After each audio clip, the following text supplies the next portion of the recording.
సాత్వికులు ధన్యులు, వారు భూలోకమును స్వతంత్రించుకొందురు. సాత్వికులు ధన్యులు, వారు భూలోకాన్ని స్వతంత్రించుకొందురు. సాత్వికులు అని అంటే ఎవరని చెప్పవచ్చు అని అంటే ప్రభువైన యేసుక్రీస్తుని చెప్పవచ్చు. ప్రభువైనటువంటి యేసుక్రీస్తుని చెప్పవచ్చు. నేను సాత్వికుడును అన్నాడు. ఎక్కడన్నాడు? మత్తయి సువార్త 11వ అధ్యాయం. మత్తయి సువార్త 11:29. నేను సాత్వికుడును, దీన మనస్సు గలవాడును గనుక మీ మీద నా కాడి ఎత్తుకుని నా యొద్ద నేర్చుకొనుడి, అప్పుడు మీ ప్రాణములకు విశ్రాంతి దొరుకును. నేను సాత్వికుడును అన్నాడు యేసుప్రభు. అంటే సాత్వికత్వము అని అంటే ఏంటో మనకు తెలియాలని అంటే యేసు ప్రభు వైపు చూడాలి. యేసు ప్రభు వైపు చూడాలి. యేసు ప్రభు వైపు చూస్తే నిజంగా సాత్వికత్వము అని అంటే ఏంటో అర్థమవుతుంది. ఆయన వైపు చూసినప్పుడు ఆయన ఎక్కడా కూడా పోట్లాడినటువంటి సందర్భాలు లేవు. ఎక్కడా కూడా పోట్లాడినటువంటి సందర్భాలు లేవు.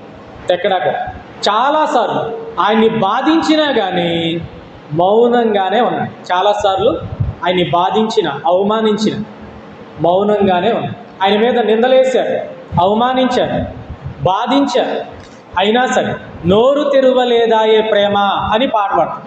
ఆయనను బాధించే వారి ఎదుట ఆయన మౌనంగా ఉన్నాడు. మౌనంగా ఉన్నాడు. సాత్వికము అని అంటే సాత్వికము అని అంటే సాధు స్వభావం అని. సాధు స్వభావం. వాళ్ళు ఎవరితో పోట్లాడరు, ఎవరితో గొడవలు పెట్టుకోరు, ఎవరితో వాదించరు.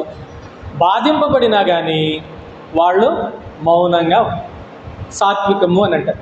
అలాంటి వారు ధన్యులు అని చెప్పారు. అలాంటి వారు ధన్యులు, వారు భూలోకమును స్వతంత్రించుకొందురు అన్నారు. ఎవరైతే సాత్వికులు ఉంటారో వాళ్ళు భూలోకాన్ని స్వతంత్రించుకుంటారు.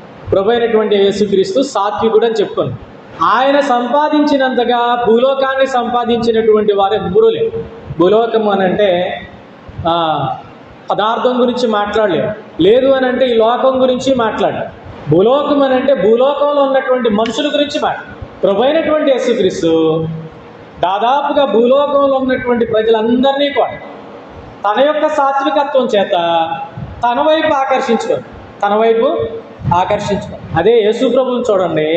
దేశంతో సంబంధం లేక, మతంతో సంబంధం లేక, జాతులతో సంబంధం లేక, స్త్రీ పురుషులు అనేటువంటి భేదం లేక అందరినీ తన వైపు ఆకర్షించుకున్నాడు. ప్రపంచంలో ఉన్నటువంటి దేశాల్లో ఎక్కువ దేశాలకు యేసు ప్రభు అంటే ఎవరో తెలుసు. మిగతా వాళ్ళు అంత పరిచయం లేదు. ఇతరత్ర వ్యక్తులు ఎవరైనా మిగతా దేశాలకి అంతగా పరిచయం, ఈయన పరిచయం అయినంతగా, ఈయన ఆకర్షించినంతగా ఇంకెవరూ కూడా ఆకర్షించలేకపోయారు. కేవలం ఏంటంటే యేసు ప్రభు తన వ్యక్తిత్వం ద్వారా, సాత్వికమైనటువంటి వ్యక్తిత్వం ద్వారా ఇతరులని ఆకర్షించారు. మిగతా వాళ్ళు ఏంటంటే కొడితే కొట్టారు. వాళ్ళ చరిత్రలు మీరు ఆలోచన చేయండి. వివరంగా ఏం చెప్పవసరం లేదు. వాళ్ళ చరిత్రలో ఆలోచన చేస్తే కొడితే కొట్టారు, తిడితే తిట్టారు, చంపితే చంపారు. కానీ ఈయన అలా కాదు. ఇడితే తిట్టించుకున్నాడు, ఉమ్మేస్తే తుడిపించేసుకున్నాడు. ఓకేనా? కొడితే కొట్టించుకున్నాడు, చంపితే చంపించుకున్నాడు. ఎదురు తిరగలేదు. అది సాత్వికత్వము అని చెప్పాడు. సాత్వికులు ధన్యులు, వారు భూలోకాన్ని స్వతంత్రించుకుంటారు. అలాంటి స్వభావం కలిగినటువంటి వ్యక్తులు భూలోకాన్ని స్వతంత్రించుకుంటారు. చాలామంది ఏంటంటే అట్లా ఉంటే చేతగాని వాళ్ళ కింద లెక్కేస్తారు. లోకంలో చాలామంది ఏం లెక్కేస్తారంటే, ఒకవేళ అలాగ ఉన్నారనుకోండి, అలా ఉన్నారనుకోండి, చేతగాని వాళ్ళ కింద లెక్కేస్తారు. దేనికి పనికిరాని వాళ్ళ కింద లెక్కేస్తారు. ఎదురు మాట్లాడకపోయినా, ఎదురు దబాయించకపోయినా, అవమానించినా, తిట్టినా, కొట్టినా, ఏం చేసినా తుడుచుకునేటువంటి వారిని ఏమంటారంటే చేతగాని వాళ్ళ. హీరోలని ఎవరిని అంటారు అంటే అనేవాడు.